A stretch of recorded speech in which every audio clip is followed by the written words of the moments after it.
जब किसी श्याम प्रेमी के जीवन में दुख के बादल मंडराते हैं तो वो बाबा से क्या कहता है, सुनिए।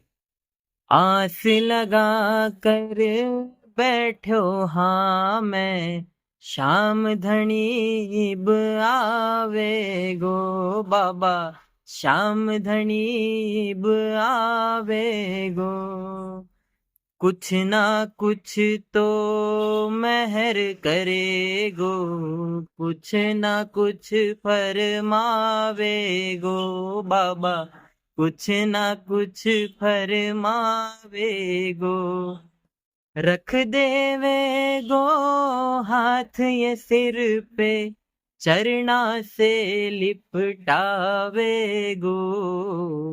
रो रो कर फरियाद कराहा, शामी जा जिया जा रे।